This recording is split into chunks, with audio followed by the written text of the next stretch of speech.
রক্তচক্রে জালে ৩ দুর্গাপুরে নাবালকদের টোপ দিয়ে রক্ত সংগ্রহ করা হতো এবং বেসরকারি হাসপাতালের পরিজনদের সেই রক্ত বিক্রিও করত অভিযুক্তরা।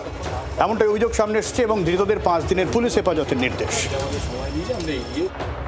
দেবপ্রিয় আমাকে বলেছিল যে একটা ছোট বাচ্চা আছে যার শরীর অনেক খারাপ, যে বাঁচবে না, তো ব্লাড দিতে বলেছিল। তারপর আমাকে ফোন করতে লাগলো, ফোন করলো 2 সপ্তাহ 3 সপ্তাহ ফোন ডাইরেক্ট করতে করতে করতে তারপর আমাকে ফোর্স করলো। আর খুব জোর জবরদস্তি করছিল স্কুলের মাঠটাতে।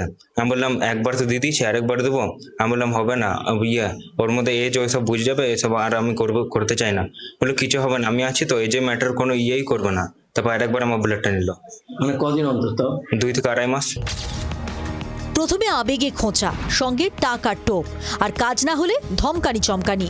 দুর্গাপুরে এভাবেই নাবালকদের থেকে 2-2.5 মাস অন্তর রক্ত সংগ্রহের চাঞ্চল্যকর অভিযোগ ওঠে। রক্তচক্রে জড়িত থাকার অভিযোগে 3 জনকে গ্রেফতার করেছে পুলিশ।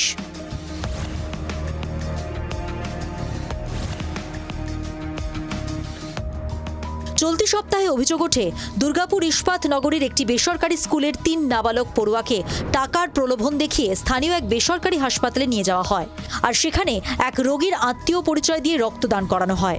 ঘটনা জানাজানি হতেই অভিভাবকদের সঙ্গে নিয়ে দুর্গাপুর থানায় নালিশ ঠোকেন স্কুলের প্রিন্সিপাল। ছেলেটি আজকে 20-25 দিন ধরে ওদেরকে ব্রেন ওয়াশ করেছে, দেখাতে শুরু করেছে ওর অ্যাকাউন্টে কত টাকা আছে। আমি এখন তো এই বয়সী, আমার দেখ অ্যাকাউন্টে এত টাকা আছে, তোদেরও একদিন হতে পারবে এই টাকাটা। দুদিনের মাথায় পুলিশের জালে রক্তচক্রের 3 পাণ্ডা দেবপ্রিয় চট্টোপাধ্যায়, স্থানীয় তৃণমূল কর্মী অমিত প্রসাদ যাদব ও মালদার বাসিন্দা মোহাম্মদ হাবিবুর। শুধু বেআইনিভাবে রক্ত সংগ্রহই নয়, সূত্রের খবর দুর্গাপুরের এক বেসরকারি হাসপাতালে রোগীর পরিজনকে চড়া দামে রক্ত বিক্রিও করত অভিযুক্তরা।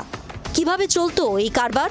দেবপ্রিয় চক্রবর্তী যে হচ্ছে মূল মাথা, সেই ভুলিয়ে নিয়ে যেত স্কুলের ছাত্রছাত্রীদের, এবং তার সঙ্গে অমিত প্রসাদ এবং আরেকজন মোহাম্মদ হাবিবুর। এই মোহাম্মদ হাবিবুর যে বেসরকারি হাসপাতালে রক্ত দিত, তার সামনে এক হোটেলে সে কাজ করত। সেখান থেকে সে যে হাসপাতালের যারা আসতো, যেসব পেশেন্ট, সেই সব পেশেন্টদের যাদের রক্ত লাগতো তাদের সঙ্গে তাদেরকে ধরতো এবং তাদের কাছ থেকে টাকার বিনিময়ে এই বাচ্চাদের নিয়ে গিয়ে রক্ত দিত। যদিও অভিযোগ অস্বীকার করেছে ধৃত অমিত এবং হাবিবুরের স্ত্রী। তোমার নামে এসব অভিযোগ উঠছে? না, এটা ভুল কথা। আমার কাছে ওর রেকর্ড আছে, রেকর্ডটা আমি দেবো আপনাকে হোয়াটসঅ্যাপে। কার রেকর্ড বলো তো? দেবপ্রিয় চক্রবর্তী যে এই কথাটা আমাকে ও সিআই স্যারকেও বলেছে যে মিথ্যা কথা বলেছি অমিতদার নামে।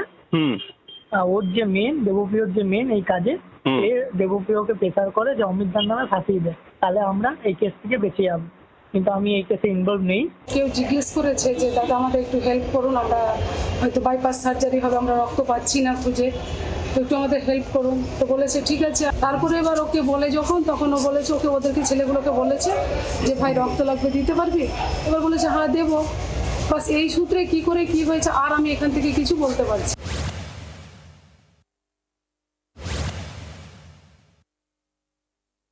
তৃণমূলের নেতারা বিভিন্ন লোকেদেরকে কম্পিটিশন দিয়েছে, চোরেদেরকে কম্পিটিশন দিয়েছে, বিভিন্ন প্রাণীদেরকে কম্পিটিশন দিয়েছে, এখন মশাদেরকেও কম্পিটিশন দিচ্ছে। মশাদের থেকেও বেশি রক্ত মনে হয় তৃণমূলের নেতারা খেয়ে ফেলেছে।